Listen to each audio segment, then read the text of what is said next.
Innalillahi wa inna ilaihi raji'un. Kita lihat sajalah para petinggi kita sekarang bagaimana menyikapi hukum. Sebab saya dengar ada bargaining, orang takut teriak maling sapi karena DE maling wedus. Tidak berani teriak ada maling sapi karena dia maling kambing. Yang lain maling ayam, dikumpulin ternyata maling semua.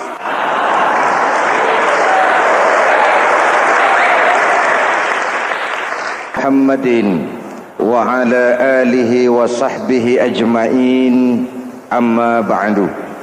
Hadirin hadirat ma'asyiral muslimin yang saya cintai, ada sebuah cerita pendek. Seorang pengendara sepeda motor ditangkap oleh Pak Polisi, lalu diperiksa. Ini motor siapa? Pinjam Pak. Helm? Pinjam. SIM? Pinjam. Kata Pak Polisi, tidak boleh begini. Marah yang naik sepeda motor. Pak Polisi bagaimana? Kok tidak boleh? Yang punya saja bilang boleh.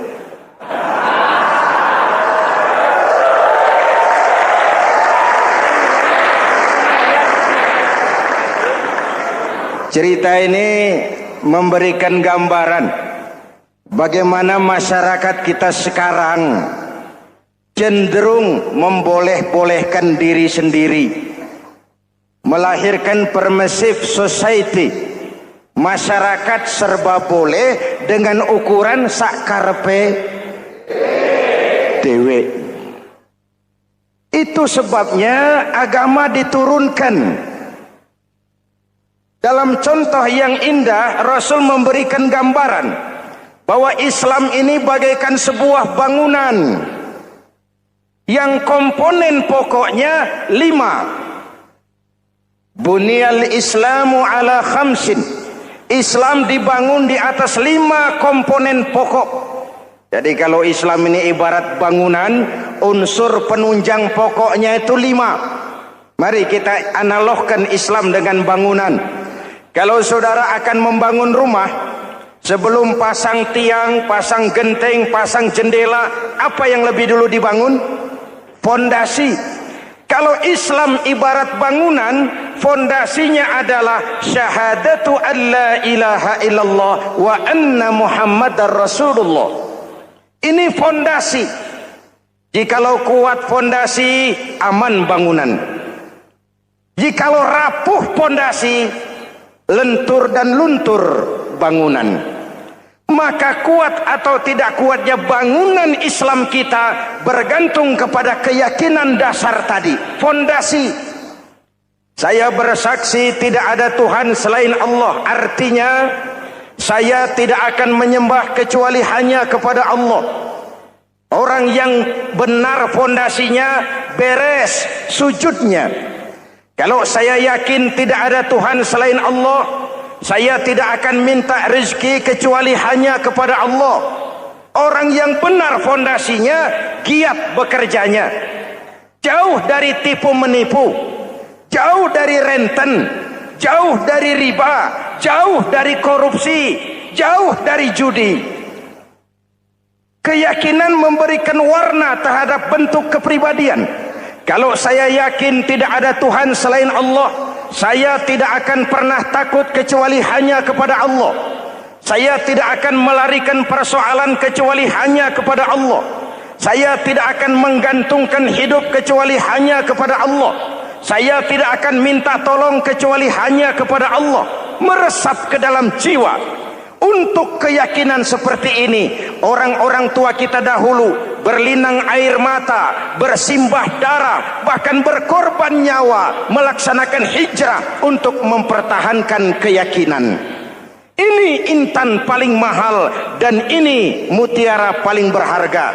Zaman boleh berubah, tapi pondasi tidak boleh goyah. Masa boleh berganti, tapi pondasi jangan sampai mati. Karena iman kita hidup, untuk iman kita berjuang, dan dalam iman kita ingin kembali menghadap Allah Subhanahu. Masih ingat cerita tentang Bilal? Masih?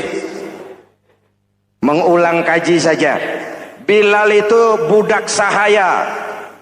Ketika masuk Islam dipanggil oleh majikannya. Bilal, iya bos. Saya dengar kamu masuk Islam ya? Iya bos. Kok berani-beraninya kamu masuk Islam? Memangnya kamu budak siapa Bilal? Iya budak bos. Bos. Kamu kerja sama siapa? Sama bos. Bos. Yang gaji kamu siapa? Ya bos. Nah, kamu kan ngerti Bilal. Kamu budak saya, kamu kerja dengan saya, yang gaji kamu saya, yang beri makan saya. Kenapa? Kok beraninya masuk Islam padahal kamu belum saya kasih izin? Bos, bos boleh beli badan saya, tapi jangan mimpi bisa membeli jiwa saya. Tuhan boleh kuasai badan saya, tapi jangan mimpi bisa menguasai keyakinan saya. Saya memang benar Tuhan yang gaji, tapi kan saya digaji, saya kerja. Kerja itu kewajiban saya, gaji itu hak saya. Soal keyakinan, jangan ikut campur bos. Kurang ajar kamu Bilal. Biarin. Bilal, begini saja. Kalau kau mau meninggalkan keyakinanmu, meninggalkan Allah Tuhanmu, kau akan kami merdekakan. Tapi kalau kau tetap dalam keyakinanmu, kamu akan saya siksa sampai mati. Bagaimana? Jangan mimpi bos. Lebih baik mati berkalang tanah daripada hidup bercermin bangkai. Biar saya gugur membela keyakinan daripada hidup jadi penjilat menjual akidah. Itu prinsip.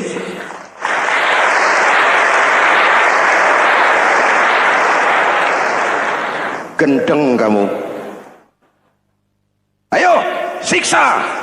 Tangannya diikat, dihimpit dengan batu berat, dijemur dengan terik matahari padang pasir, terkelupas kulitnya, mengalir darah dari sekujur badannya, pecah bibirnya. Ayo Bilal, tetap bertuhan Allah dan kau akan mati di sini, atau kembali ke agama lama, kau jadi merdeka. Dari bibir yang pecah itu cuma keluar Allahu Ahad.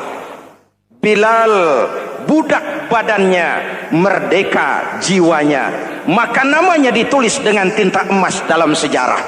Kita zaman sekarang merdeka badan kita, tapi sering budak mental dan jiwa kita, maka sejarah tidak pernah mau mencatat kita.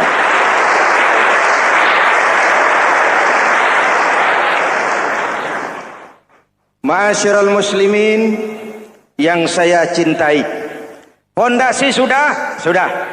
Lalu apa lagi? Mulai memancangkan tiang. Tiangnya 5. Ada tiang namanya zuhur, asar, maghrib, subuh, isya. Tetapi agar bangunan menjadi kuat, ada tiang-tiang tambahan. Namanya rawatib dan nawafil. Rawatib itu ba'diyah atau qobliyah, nawafil itu di luar itu. Agar bangunan menjadi kuat, dibentuk pribadi lewat solat. Apa filsafatnya? Pertama, solat itu simbol penyerahan total kepada Allah. Kita ini sudah kontrak. Innallaha astara minal mu'minina anfusahum wa amwalahum bi anna lahumul jannah. Allah telah membeli dari orang-orang mukmin diri mereka, harta mereka, bagi mereka adalah surga. Penjual kita orang beriman, pembeli Allah, dagangannya amwal dan anfus, harganya adalah surga. Jelas? Penyerahan total itu dimulai dengan takbiratul ihram. Shalli fardal isya, Allahu akbar. Arahkan mata ke tempat kita sujud. Jangan lupa kalau sudah di atas, lupa dengan yang di bawah. Sudah jadi genteng, petatang peteteng di atas. Lalu bilang, merasa capek sendiri, kata genteng, kepada tiang, tiang kamu si enak, kata genteng, saya setengah mati di atas, kehujanan, kepanasan, kadang-kadang anak-anak nakal saya disambitin. Kata tiang, saudara genteng, ngomong jangan sembarangan ya. Kamu kira kamu bisa nongkrong dan nangkring di atas, itu gara-gara siapa genteng? Kan saya yang sokong dari bawah. Kamu jadi pejabat tinggi, jadi anggota ini, anggota itu. Kami rakyat yang angkat, jangan sudah di atas kami ditekan. Jangan agama dijadikan topeng untuk kepentingan pribadi. Berpolitik untuk kepentingan agama, ayo. Tapi menjual agama untuk kepentingan politik, itu yang merusak agama.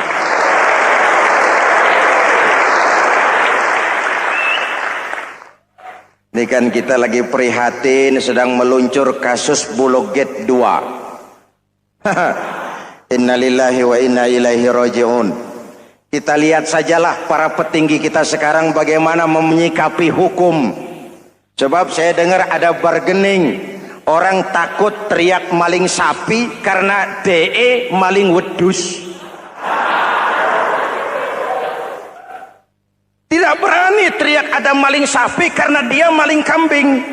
Yang lain maling ayam, dikumpulin ternyata maling semua.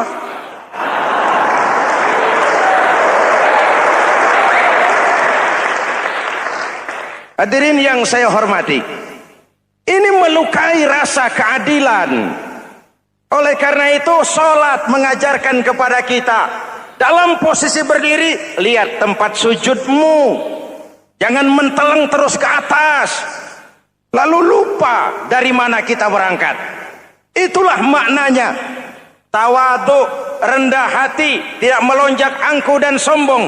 Ada sebuah hadis Rasulullah bersabda, "Idza aradallahu biqaumin khairan." Apabila Allah menginginkan kebaikan kepada satu bangsa, apabila Allah menginginkan kebaikan kepada satu kelompok rakyat, walla alaihim hulama'uhum, maka yang naik jadi pemimpin adalah orang-orang yang santun, orang-orang yang lemah lembut, bukan orang yang menggunakan kekerasan dan tiran. Sedikit-sedikit main pecat, itu terlambat lahir. Mestinya lahir di zaman Hitler, mestinya lahir di zaman Benito Mussolini, atau kalau mau lebih klasik lagi di zaman Fir'aun. Kalau Allah menginginkan kebaikan kepada satu masyarakat, satu bangsa, satu negara, naiklah orang-orang yang santun, yang ngayomi, yang menjadi solusi dan jalan keluar untuk kepentingan rakyatnya, mampu memberikan keteladanan. Saya tertarik dengan pidato Presiden Cina pada saat dilantik. Cina, Presiden Cina pasti tidak tahu Pancasila, pasti tidak kenal Islam, tapi pidato pelantikannya, berikan saya 100 peti mati, yang 99 akan saya pakai buat koruptor, yang satu akan saya pakai sendiri kalau kamu lihat saya tidak benar. Luar biasa. Yang diperlukan sekarang ini keteladanan, hulama'uhum, sikap ngayomi, mencari jalan keluar, bukan memamerkan kekuasaan, memamerkan kekuatan, arogansi, menghormati perbedaan. Itu ciri demokrasi. Lalu wa qada bainahum ulama'uhum, yang memutuskan hukum adalah pakarnya, ulamanya, mengambil keputusan secara profesional sehingga rakyat beroleh apa yang namanya kepastian hukum, merasa hidup terlindungi, aman dan nyaman. Lalu yang ketiga,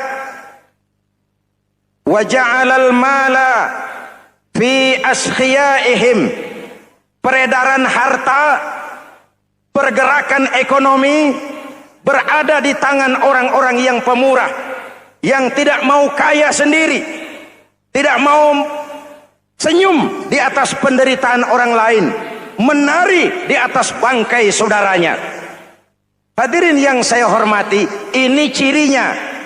Tapi sebaliknya kata Nabi, wa idza aradallahu biqaumin syarran, apabila Allah menghendaki kejelekan, keburukan bagi satu bangsa, walla alaihim sufahauhum, yang naik jadi pemimpin orang-orang durjana, orang-orang kurang ajar, tapi dipoles dengan topeng yang bagus. Hei, hei, ini musim topeng. Musim apa? Topeng. Topeng itu apa perlunya? Menyembunyikan wajah asli. Sekarang ini Dracula berwajah Arjuna.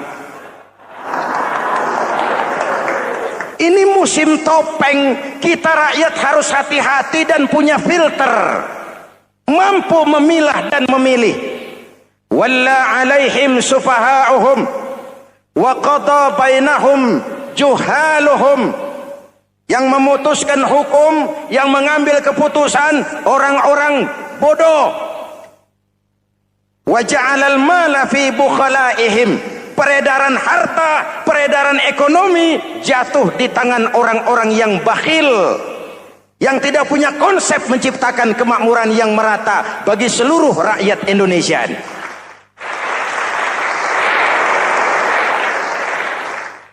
Oke, kita kembali kepada tiang.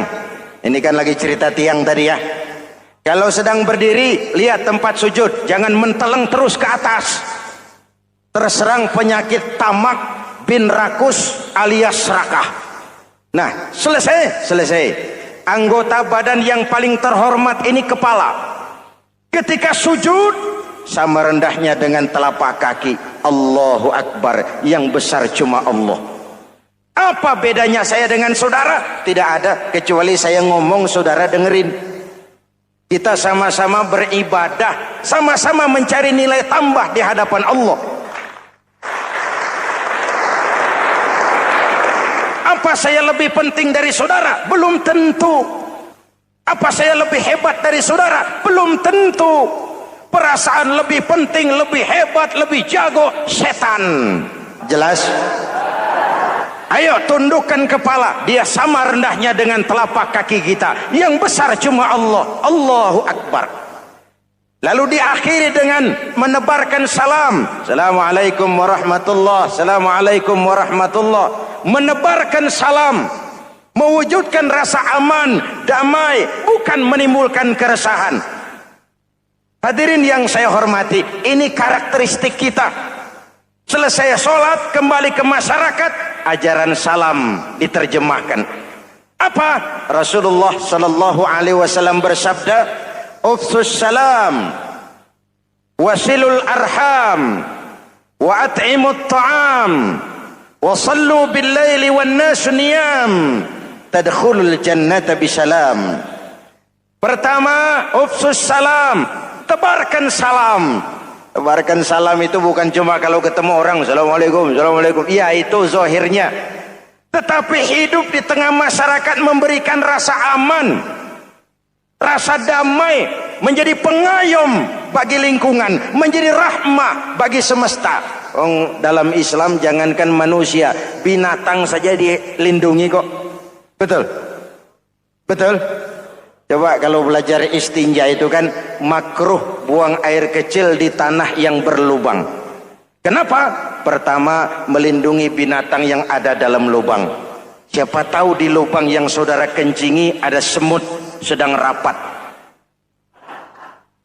Membahas Bologet jilid 2. Apa dosanya lalu mati dikencingi? Ini namanya rahmatan lis semut. Binatang saja dilindungi. Ada hadis, kalau kamu menyembelih hewan, sembelilah dengan cara yang terbaik. Jangan menyembelih ayam dengan pisau tumpul. Ini ajaran apa? Ajaran tentang peri kebinatangan. rahmatan, memberikan rahmah, salam, keselamatan dan kedamaian kepada masyarakat lingkungan. Itu misi seorang muslim.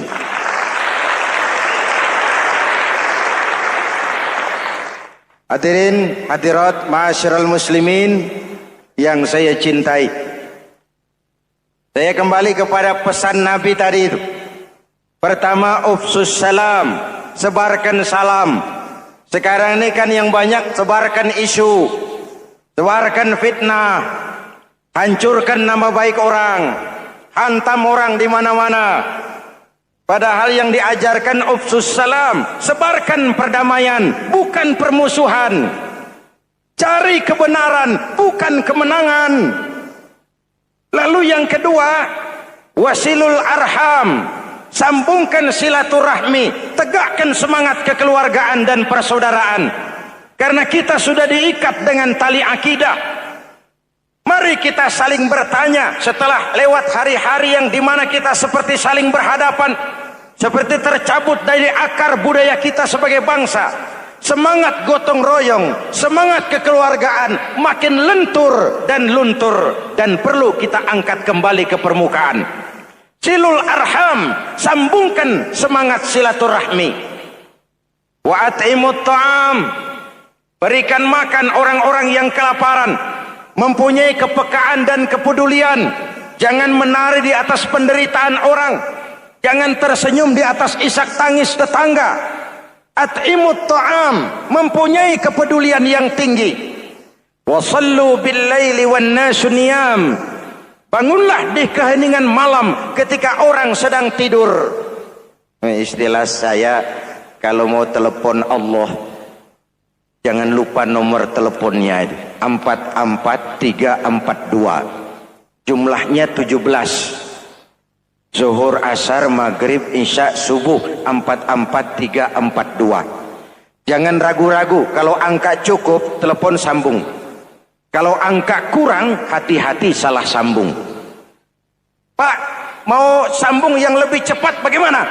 Bisa, selain nomor itu, coba pakai sambungan langsung jarak jauh. Namanya SLJJ. Kapan? Tengah malam. Kenapa tengah malam? Lebih murah. Lebih murah. Saluran kosong, telepon jarang yang pakai, orang banyak tidur. Wa minal laili fatahajjad bihi nafilatan lak asa ayyab'atsaka rabbuka maqaman mahmuda. Nun di keheningan malam, bangun. Seperti bapak-bapak, ibu-ibu sering bangun tengah malam ya Bu? Ya. Ngapain? Kalau bangun tengah malamnya sih saya percaya, cuma urusannya apa? Kira bangun tengah malam mau tahajud, malaikat sudah mau nulis, cuma buang air kecil, tidur lagi. Hampir salah tulis saya.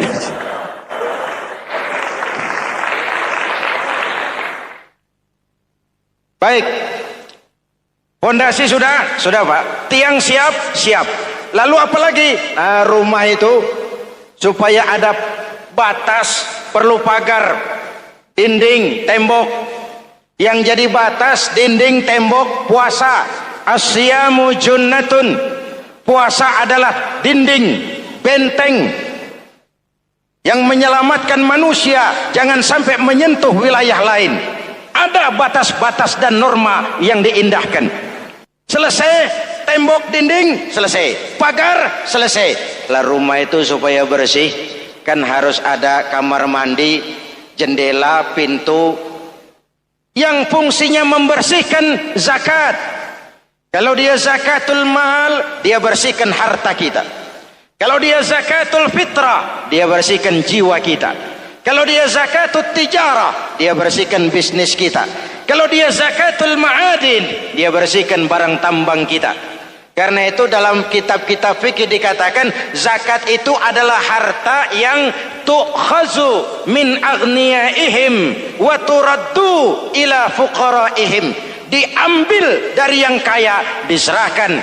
Hukum diatur menurut selera orang yang sedang berkuasa, maka yang benar bisa jadi salah, yang salah bisa jadi benar. Kalau untuk rakyat, hukum itu tajam bukan main, cepat sekali dilaksanakan. Tapi giliran menengah ke atas, yang gedean dikit berbuat salah, hukum tompul. Tapi ada orang-orang tertentu yang agunannya palsu, jaminannya palsu, bawa kata belece, bukan cuma miliaran, triliunan kredit bisa keluar. Terluka rasa keadilan, hilangnya kesempatan. Rakyat cuma dapat kesempitan, jarang dapat kesempatan.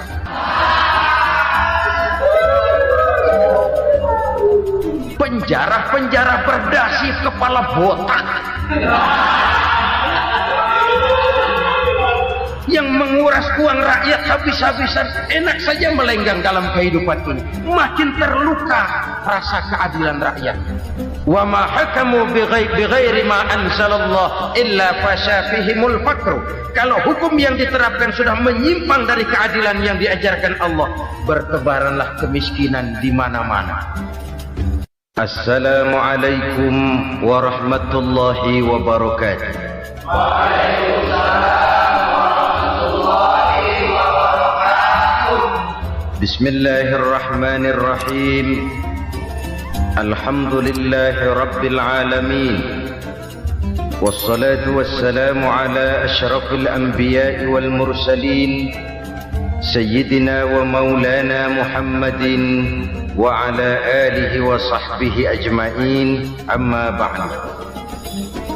Saudara-saudara kaum muslimin rahimakumullah, sebagai bangsa kita tengah menghadapi berbagai bencana, baik di bidang ekonomi maupun di bidang politik.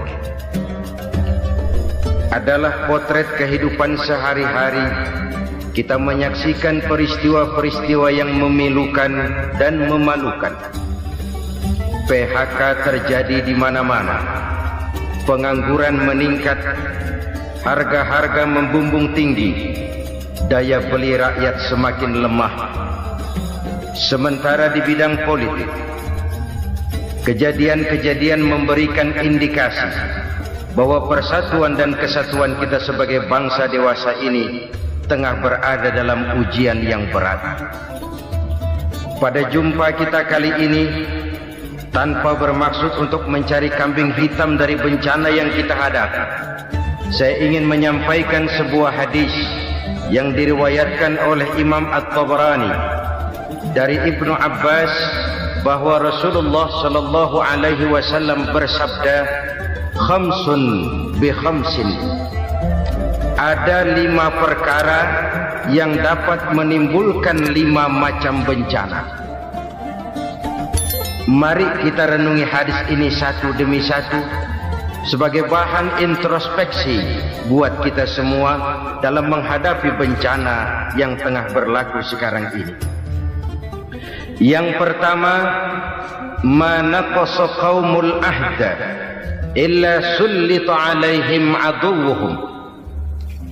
Apabila suatu kaum sudah mengingkari janjinya, maka mereka pun akan dikuasai oleh musuh-musuh mereka. Sederhana saja nampak kalimat dalam hadis ini. Apabila orang sudah mengingkari janji, mereka akan dikuasai oleh musuh-musuh mereka sendiri. Dan musuh kita yang paling utama saat ini adalah kemiskinan dan kebodohan. Kenapa itu terjadi? Karena kita mengingkari janji kita sendiri. Di saat awal-awal berdirinya Orde Baru, kita pernah berjanji untuk melaksanakan Pancasila dan Undang-Undang Dasar 45 secara murni dan konsekuen. Kita berjanji bahwa kita akan menegakkan pemerintah yang bersih dan berwibawa. Itu semua pada permulaannya. Waktu demi waktu berjalan, kita lupa dengan janji yang kita ucapkan itu. Ketuhanan yang Maha Esa kita ucapkan, tapi kesetanan yang luar biasa yang kita lakukan. Kemanusiaan yang adil dan beradab yang kita dengungkan, tetapi kemanusiaan zalim dan biadab yang kita praktekkan. Sederhana saja saudara, hampir setiap pejabat pada posisi-posisi kunci, di awal-awal ia memangku jabatan itu, biasanya ia mengucapkan sumpah dengan lafaz demi Allah, bahwa dalam melaksanakan jabatan ini saya tidak akan menerima hadiah atau pemberian dalam bentuk apapun. Itu pada permulaannya. Lama-lama rupanya hadiah itu asik juga, mulai diterima. Lama-lama dirasa kurang, mulai menagih. Dan akhirnya terjadilah praktek yang disebut suap menyuap, semir menyemir, dan lain sebagainya. Kalau ini sudah menjadi kenyataan, bagaimana kita mau menegakkan pemerintah yang bersih dan berwibawa? Undang-Undang Dasar 45 menyatakan bahwa bumi, air, dan seluruh kekayaan negara dikelola oleh negara bagi sebesar-besar kemakmuran rakyat. Yang terjadi adalah bahwa kita merasa mewakili rakyat untuk menikmati harta dan kekayaan negara, sehingga rakyat banyak tidak bisa ikut menikmatinya. Menumpuklah harta itu sehingga terjadilah pepatah, gunung ditimbun, sumur digali. Yang kaya semakin kaya, yang miskin semakin terpuruk. Kita ingkar dengan janji yang kita ucapkan di awal-awal kita bergerak. Kita ingkar dengan janji pada saat kita mengatakannya dengan menyebut nama Allah, dengan mempertaruhkan nama Tuhan, sehingga pada akhirnya jabatan pun mengalami tender. Sudah menjadi rahasia umum, orang mau jadi lurah mesti mengeluarkan uang, mau jadi camat mesti mengeluarkan uang, mau jadi wali kota, bupati, bahkan gubernur, itu ada pasarannya. Secara logika, kalau orang memperoleh satu jabatan karena banyak mengeluarkan uang, tentu pada saat ia mengeluarkan uang, ia sudah punya pemikiran, modal pasti pulang, modal pasti kembali. Kalau orang memperoleh suatu jabatan karena banyak mengeluarkan uang, maka langkah pertama yang dia lakukan setelah memangku jabatan itu ialah bagaimana uang bisa kembali, bagaimana modal bisa pulang. Kalau modal sudah pulang, pikiran berikutnya bagaimana supaya dapat untung. Lalu kapan mau bekerja untuk kepentingan rakyat? Itu nomor 18. Kemudian kalau ada proyek-proyek besar, pertanyaannya ialah bukan apakah proyek ini bermanfaat bagi rakyat, apakah proyek ini layak untuk diteruskan, tetapi yang jadi pertanyaan paling utama ialah bagian saya berapa duit dari proyek ini. Kita bisa lihat proyek, mega proyek lahan 1 juta hektar di Kalimantan Tengah, triliunan rupiah, dan proyek itu gagal. SD Impres bulan ini diresmikan, bulan depan retak. Jembatan-jembatan bulan ini gunting pita, bulan depan runtuh. Kita ingkar dengan janji. Kita berkata kita bekerja untuk kepentingan rakyat, tapi kita tidak pernah mengenal rakyat itu. Apabila suatu kaum sudah mulai mengingkari janji, maka mereka akan dikuasai oleh musuh-musuh mereka. Akibatnya tersusunlah barisan-barisan sakit hati yang makin lama makin menjadi bola salju, menggelinding membesar, dan kemudian terjadilah hal-hal yang tidak kita inginkan lagi.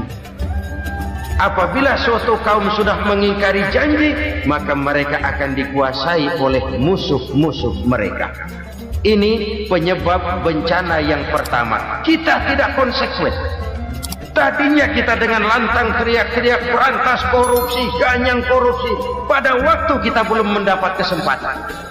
Setelah kita naik punya kesempatan, rupanya korupsi enak juga dirasa. Terjadi pergeseran nilai, orang luntur, kehilangan idealisme awal. Lalu untuk menghibur diri, menutup kesalahan, kita gunakanlah pepatah bahwa tidak ada gading yang tak retak, bahwa kita harus mikul dhuwur mendem jero. Itu semua cuma sebagai dalih agar kesalahan kita tidak dibicarakan orang lain.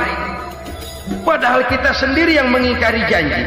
Kita yang keluar dari komitmen awal kita. Kita berjanji melaksanakan Pancasila dan Undang-Undang Dasar 45 dengan murni dan konsekuen. Kita berjanji untuk menegakkan pemerintah yang bersih dan berwibawa. Namun dalam kenyataannya itu tidak kita laksanakan dengan sebagaimana mestinya. Kita bergeser, kita mengalami proses degradasi, peluncuran nilai, dan akhirnya terbentuklah barisan-barisan sakit hati yang semakin lama semakin membesar itu. Kita harus introspeksi.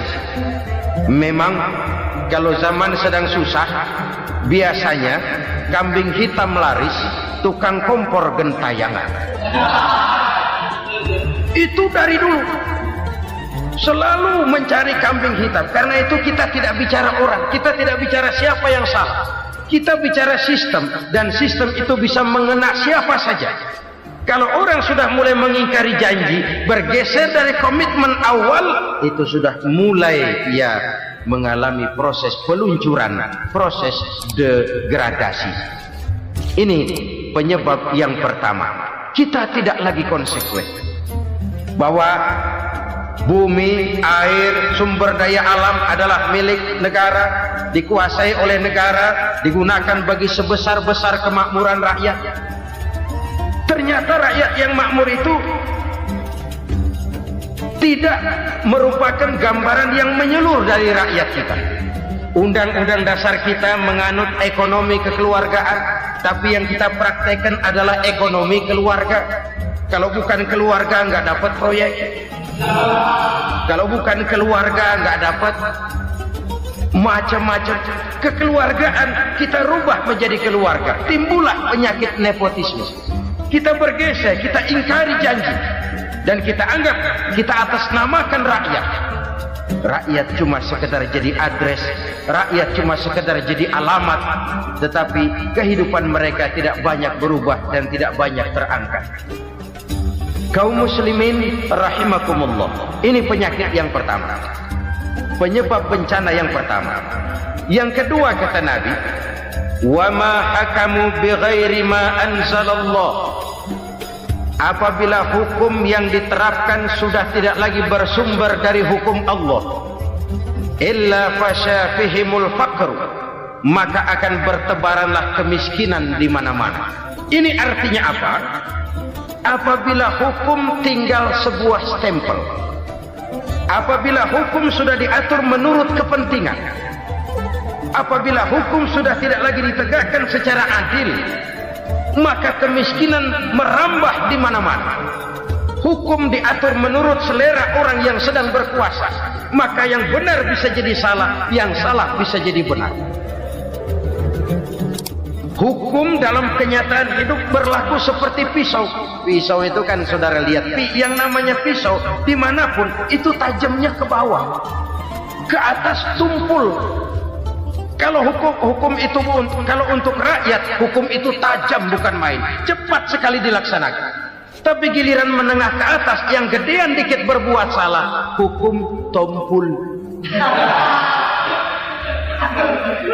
Hukum pura-pura tidak dengar. Akibatnya terluka rasa keadilan rakyat. Satu kasus rakyat diam, dua kasus rakyat diam, tiga kasus rakyat diam. Kasus terakumulasi di hati rakyat. Luka rasa keadilan, dan itu menjadi sumber bencana. Penjarahan, kita tidak setuju itu. Tapi kita harus melihat kausalnya. Itu kan tidak berdiri sendiri. Itu kan karena terlukanya rasa keadilan rakyat. Melihat kesempatan ini tidak merata. Kalau rakyat ini yang ngajukan kredit ke bank, walaupun jumlahnya cuma jutaan, ratusan ribu, susahnya 17 setan.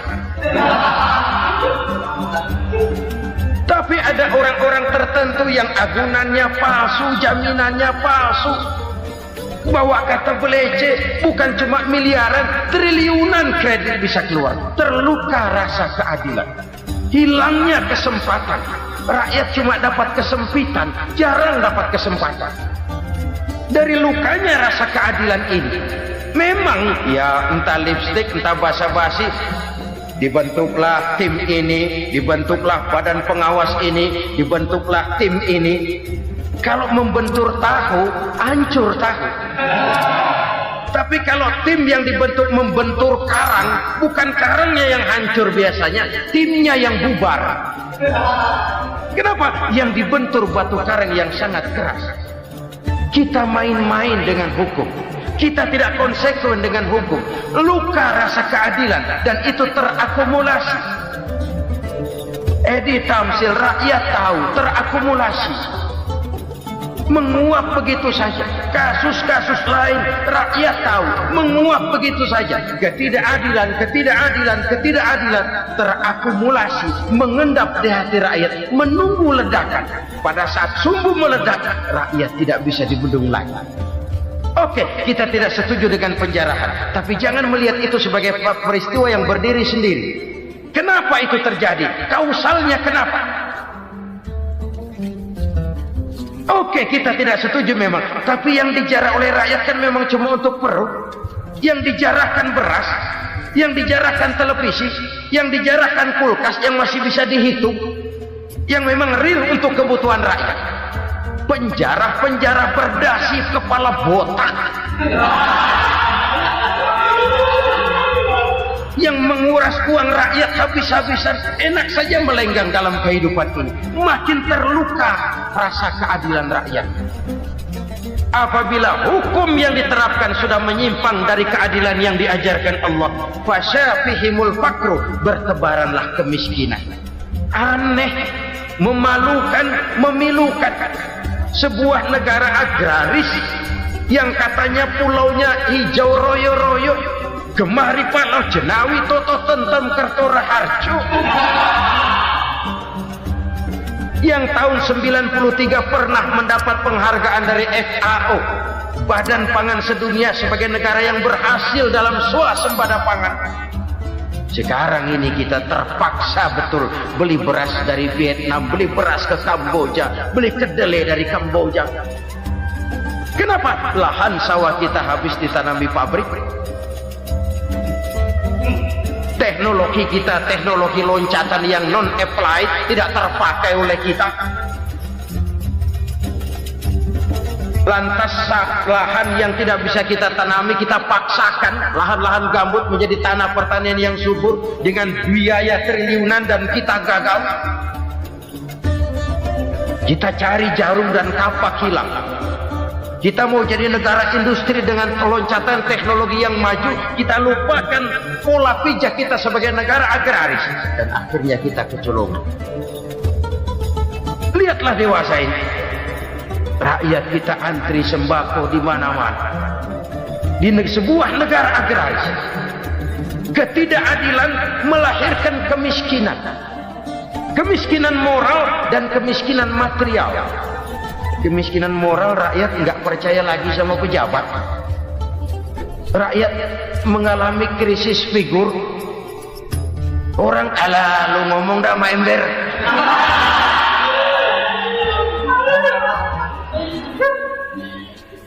Penataran yang menghabiskan biaya miliaran itu melahirkan pejabat-pejabat korup. Pengawasan yang menghabiskan biaya miliaran itu ternyata impoten, mandul.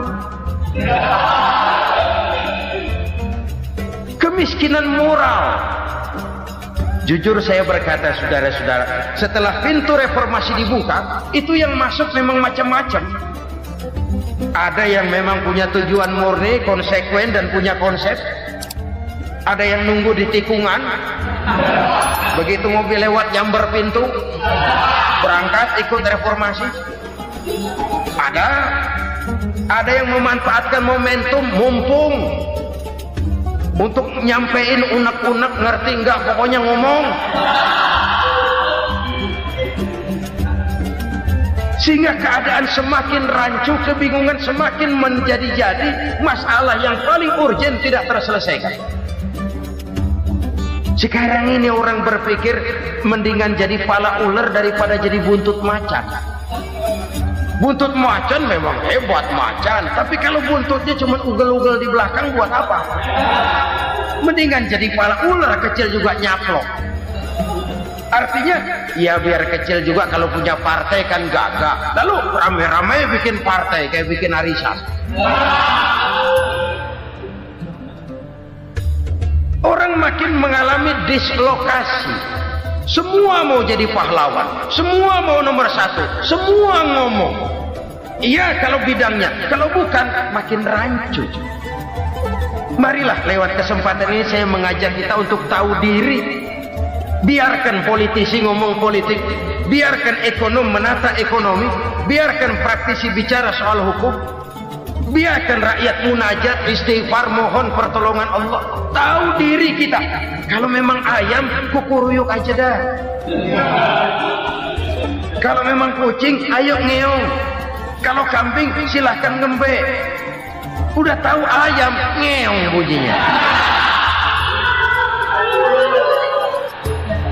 Suaranya palas, orang nggak ngerti, bingung, makin menjadi-jadi.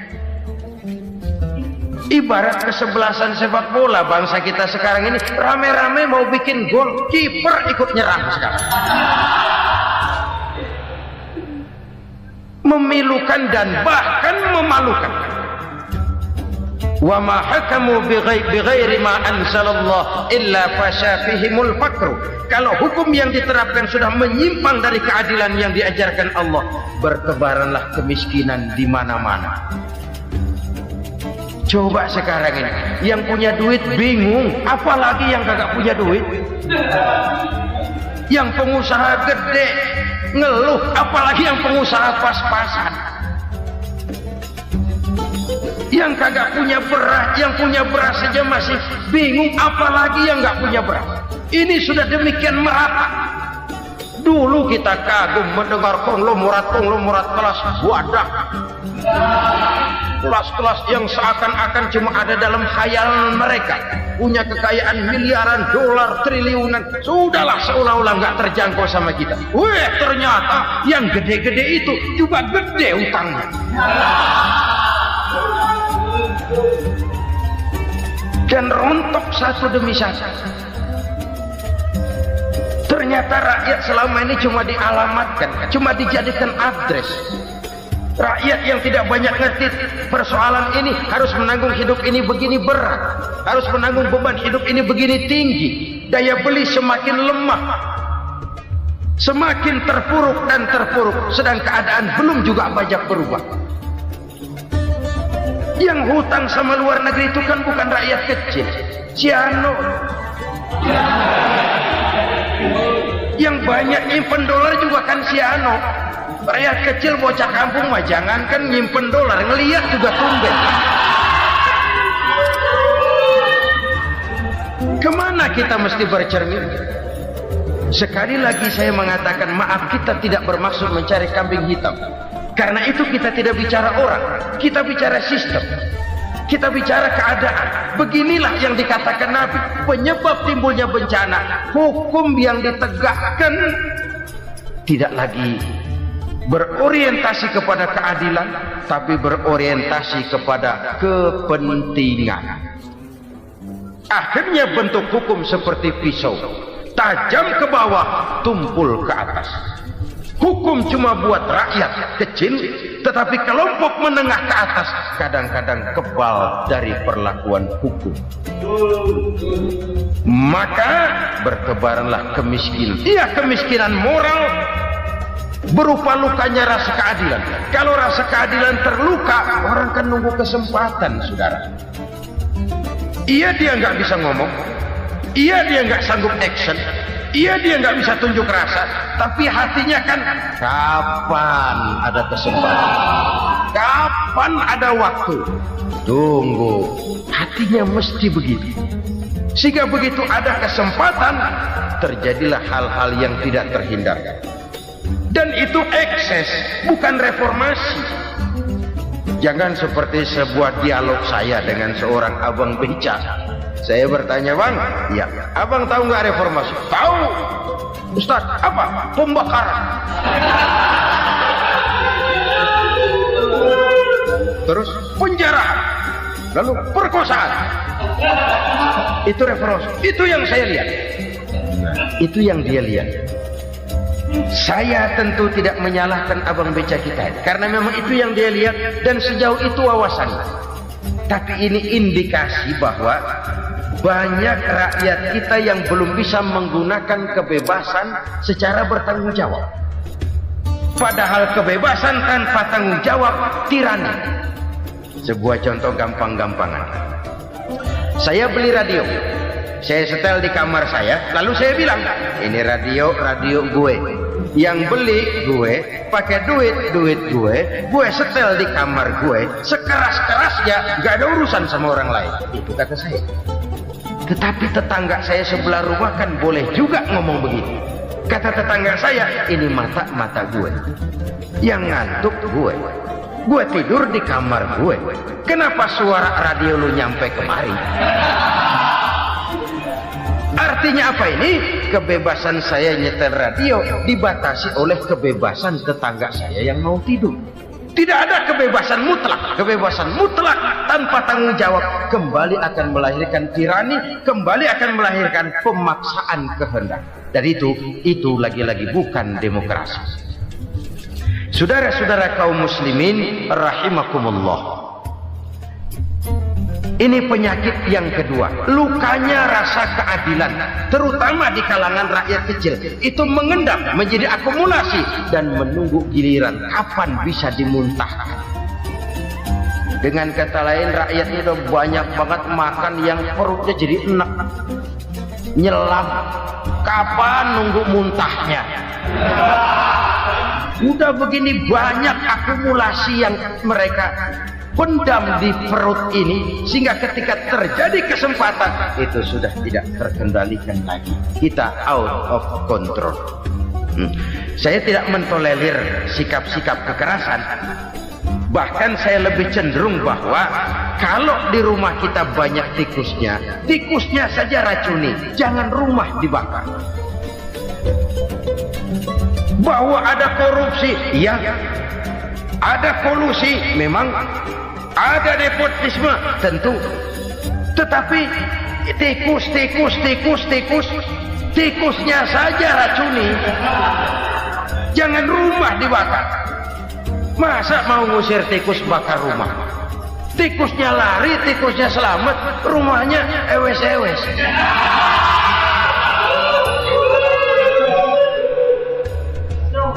Tikus selamat, rumah nggak punya, masalah nggak terselesaikan dengan sebagaimana yang kita harapkan.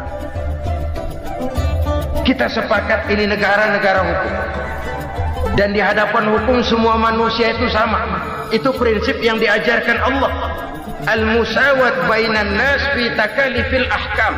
Semua manusia sama dalam berhadapan dengan hukum Allah Subhanahu wa taala. Kalau hukum sudah pandang bulu, itu jelas yang enak yang banyak bulunya. Siapa yang banyak bulunya? Monyet. Kalau hukum pandang bulu, monyet keenakan. Saudara-saudara kaum muslimin rahimakumullah, introspeksi. Mari kita bercermin bagaimana perjalanan hukum selama ini. Kalau introspeksi ini kita temukan, lalu ada upaya untuk memperbaiki diri. Jangan menggunakan tak ada gading yang tak retak, mikul duwur mendem jero untuk menutup-nutupi kesalahan orang. Padahal kesalahan itu sedemikian besar. Padahal rakyat kita tiap hari antri sembako. Ada yang sehari sekali makan, ada yang makan sudah bercampur tiwul, ada yang nasi sudah dicampur pisang, balik jadi orok lagi. Macam-macam upaya rakyat untuk menangsal perut ini. Lalu rakyat ditenang-tenangkan, lebih baik puasa Senin Kemis sambil menghadapi krisis ekonomi. Kenapa rakyat yang disuruh puasa? Kenapa bukan pejabatnya yang puasa lebih dulu untuk kemakmuran rakyat? Kalau rakyat yang memang perutnya udah gepeng disuruh puasa, makin krempeng perut. Artinya pejabat harus punya sense of politics. Ya tidak ada. Puasa itu kan tidak cuma Senin Kemis saja. Puasa itu puasa perasaan, puasa menghargai perasaan yang sedang kondisi yang sedang dihadapi oleh rakyat. Bagaimana rakyat yang tengah antri sembako melihat pejabatnya lewat dengan mobil yang harganya sampai 1 miliar. Oh, inilah pemimpin saya. Luka lagi rasa keadilannya.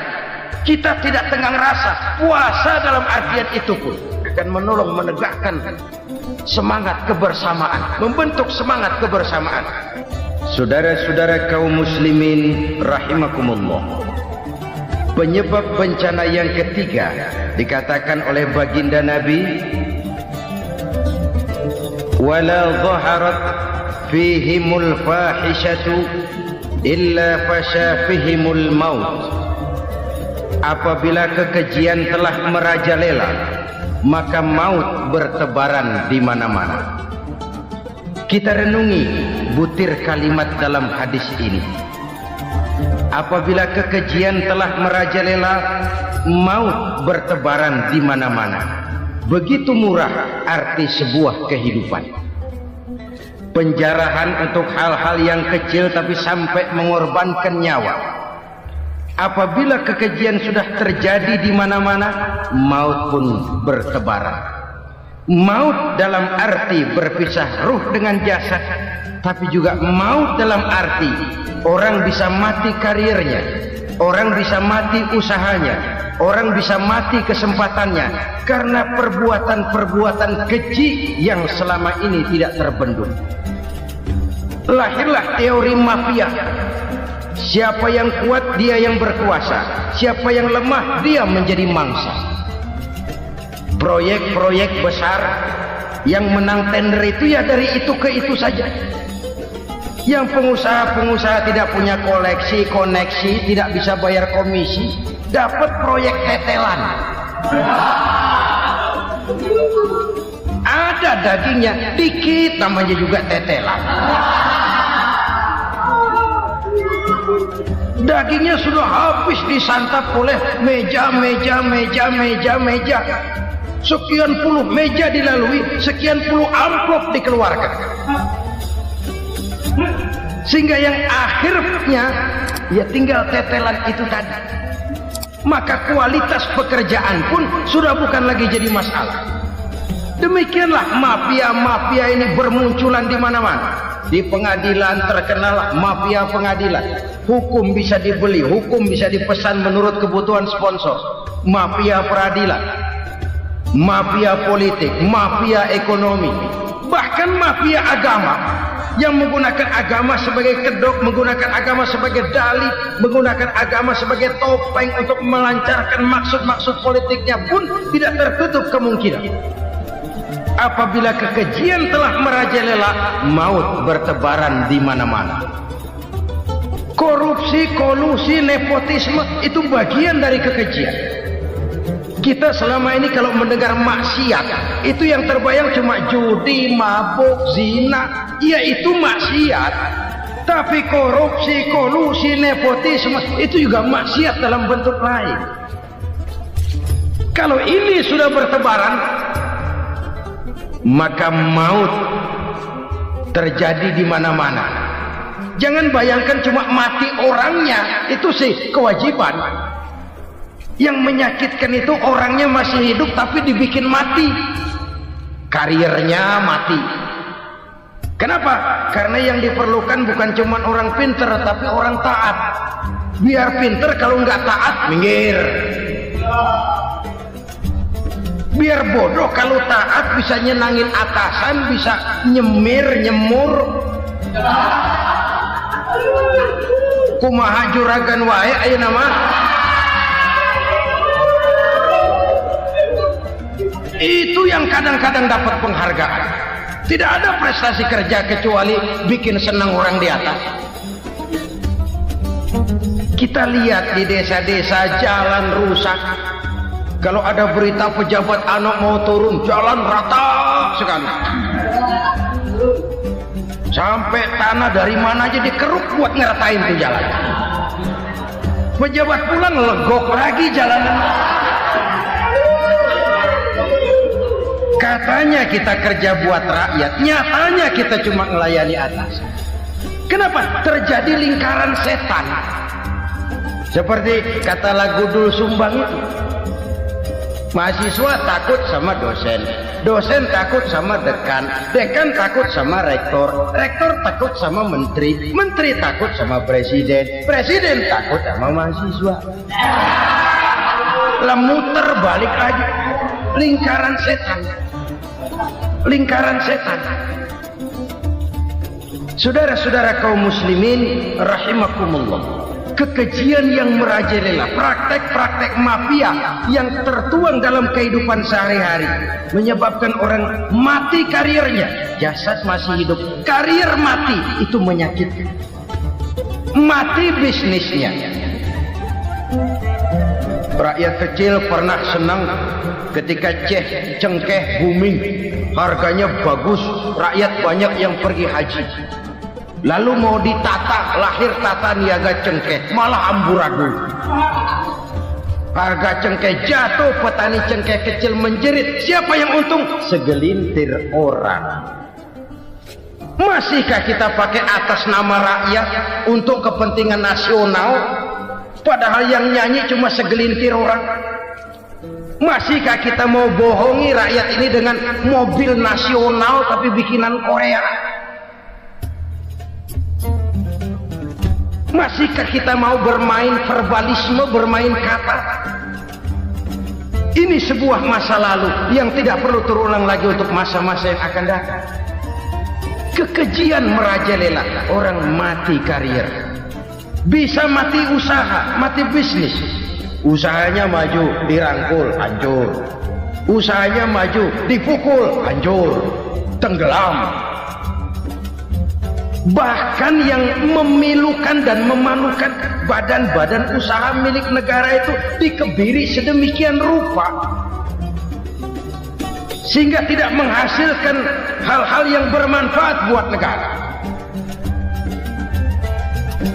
Saudara-saudara kaum muslimin rahimakumullah, kalau nafsu yang sudah mengatur itu semua, maka kekejian pun merajalela.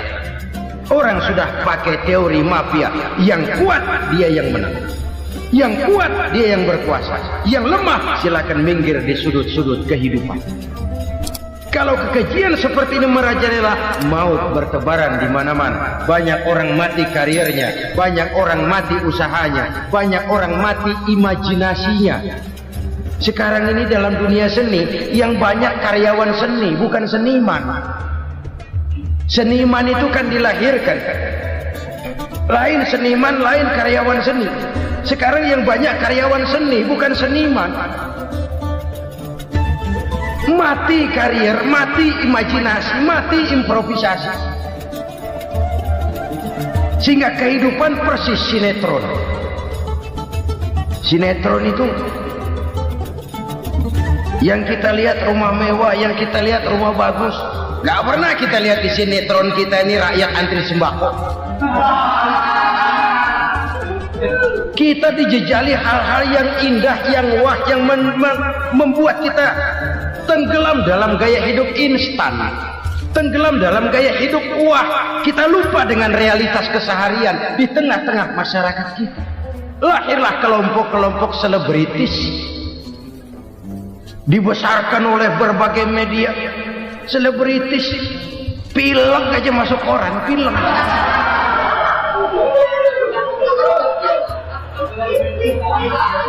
Rakyat yang pingsan antri beras nggak masuk koran. Rakyat yang semaput antri minyak nggak masuk koran. Selebritis panok masuk koran.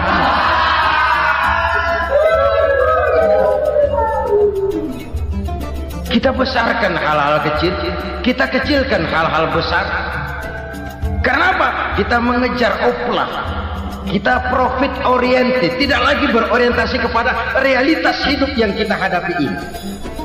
Kalau kekejian sudah merajalela, kata Nabi, maka maut bertebaran di mana-mana.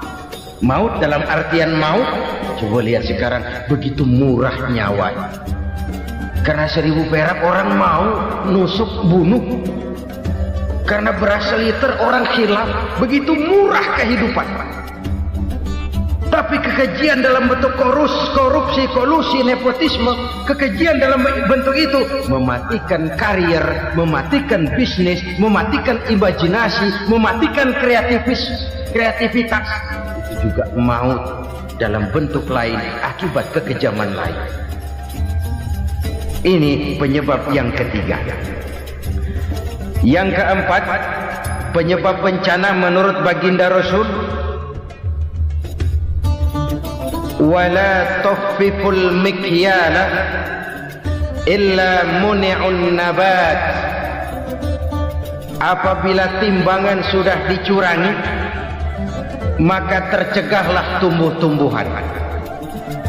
Apabila timbangan sudah mulai curang, maka terjadilah musim paceklik.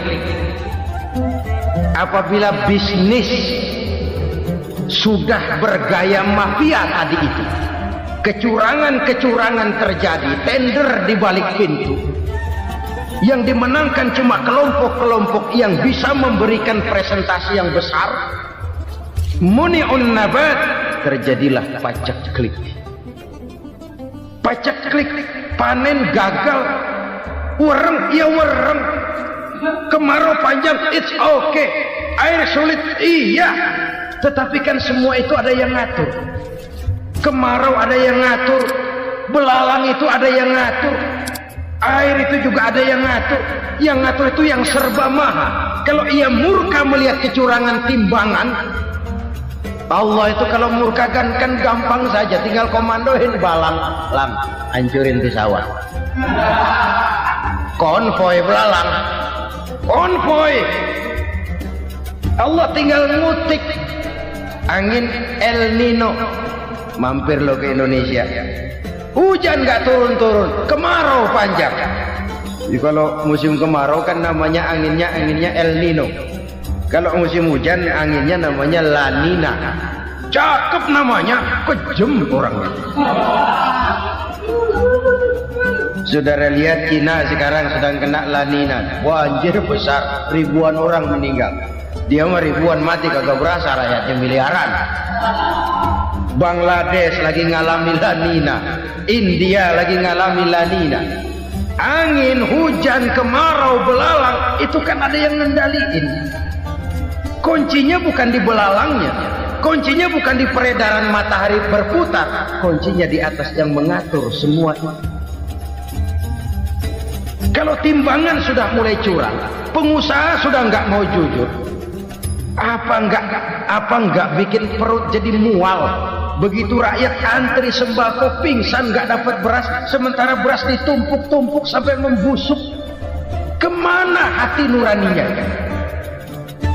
Kemana akal pikirannya? Kemana mereka yang berbuat atas nama rakyat tapi melihat rakyat susah tidak tergerak hatinya? Saudara-saudara kaum muslimin rahimakumullah, sekian dulu jumpa kita kali ini. Mudah-mudahan yang saya sampaikan dari hadis riwayat Imam Tabrani ini menjadi bahan introspeksi buat kita semua. Tidak akan seorang muslim jatuh 2 kali di tempat yang sama. Semua merupakan pelajaran untuk kita jadikan introspeksi guna menata hari esok yang lebih baik daripada hari ini.